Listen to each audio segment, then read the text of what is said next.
সকল প্রশংসা মহান আল্লাহ তাআলার। ৫ই আগস্টের আগে বাংলাদেশে আমরা অসংখ্য অপ্রীতিকর ঘটনার মুখোমুখি হয়েছি। আমরা সিন্ডিকেট দেখেছি। বাজারে যে দ্রব্যমূল্যের ঊর্ধ্বগতি, সিন্ডিকেটের যে নৈরাজ্য, আমরা সেগুলো দেখেছি। বিশেষ করে পরিবহন খাতে আমরা দেখেছি বাস মালিক থেকে শুরু করে এই পরিবহন ব্যবসার সঙ্গে যারা জড়িত, তাদের একটা আমরা নৈরাজ্য এবং যাত্রীদেরকে এক পর্যায়ে জিম্মি করে রাখবার মতো একটা আমরা যে নৈরাজ্য সিন্ডিকেট, এগুলো আমরা দেখেছি। আমরা দেখেছি তেলের দাম যে হারে বাড়ে, বাসের ভাড়া তার থেকে বেশি বেড়ে যায়। এই জায়গাগুলো থেকে ৫ তারিখের পরে অন্তর্বর্তীকালীন সরকার, তাদের কাছে বাংলাদেশের মানুষের কিন্তু একটা প্রত্যাশা ছিল এবং এই প্রত্যাশার জায়গা থেকে প্রতিনিয়তই হতাশার জায়গাটা কিন্তু বেড়েই যাচ্ছে। কারণ সিন্ডিকেট এখনো কোথাও কিন্তু কোনোভাবেই সিন্ডিকেটকে আমরা রোধ করতে পারি নাই।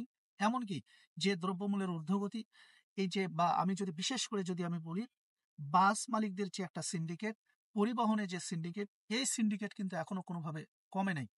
কারণ আপনারা জানেন গতকালকের প্রথম আলো পত্রিকায়, এমনকি বাংলাদেশ প্রতিদিন পত্রিকায় আমরা যে তথ্যটা দেখেছি, আমরা যে নিউজ দেখেছি, সেখানে বলা হচ্ছে বাসের চাঁদা বেড়ে ৭ গুণ। অর্থাৎ ৫ তারিখের আগে যে চাঁদা বাস মালিকদেরকে বা পরিবহনে যে বিভিন্ন জায়গায় আপনারা জানেন যে বাস যখন রোডে চলে তখন বিভিন্ন জায়গায় এক ধরনের চাঁদা দিতে হয়।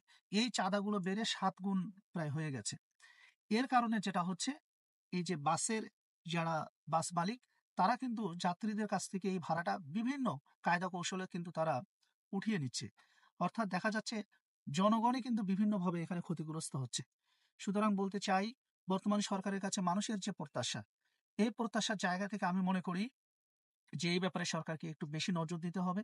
কারণ মানুষের প্রত্যাশার জায়গা যদি নষ্ট হয়ে যায়, আগামী ভবিষ্যতে দেখা যাবে আপনাদেরকে নিয়ে যে চিন্তা বা যে মানুষের যে ভরসা, এই জায়গাটা কিন্তু কোনোভাবেই থাকবে না। তাই বলতে চাই এই ব্যাপারে একটু নজর দেবেন। বাংলাদেশ প্রতিদিন সেখানে স্পষ্ট করে তারা বলে দিয়েছে যে বাস বা এই বাসের যে চাঁদা, সেই চাঁদা প্রতিনিয়ত বেড়ে এইটা প্রতিনিয়ত লাগাম ছেড়ে যাচ্ছে। প্রায় ৭ গুণ বেড়ে গেছে।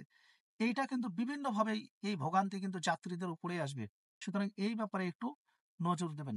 তা না হলে দেখা যাবে বাংলাদেশের মানুষ যে উদ্দেশ্য নিয়ে, যে ভরসা নিয়ে জীবন দিয়েছে, যে ভরসা নিয়ে রাস্তায় নেমে এসেছিল, রক্ত দিয়েছে, এই জায়গাটা কিন্তু অনেকাংশেই নষ্ট হয়ে যাবে। এই ভরসার জায়গাটা কোনোভাবেই থাকবে না।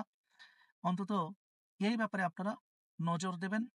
কোনো সিন্ডিকেট, সেইটা প্রত্যেকটা ক্ষেত্রে পরিবহন বলেন বা বাজারের যে দ্রব্যমূল্য, কোনো জায়গায় যাতে এই সিন্ডিকেট মাথা চাড়া দিয়ে না দাঁড়াইতে পারে, এই ব্যাপারে আমি মনে করি যে আপনাদেরকে কিন্তু নজর দিতে হবে। কারণ মানুষের পেটে ক্ষুধা রেখে, এমনকি মানুষকে অস্বস্তিতে রেখে যে উন্নয়নের কথাই আপনারা বলেন না কেন, যে উন্নয়নের বার্তা আপনারা দেন না কেন, এটা মানুষের কান অব্দি কোনোভাবে পৌঁছাবে না।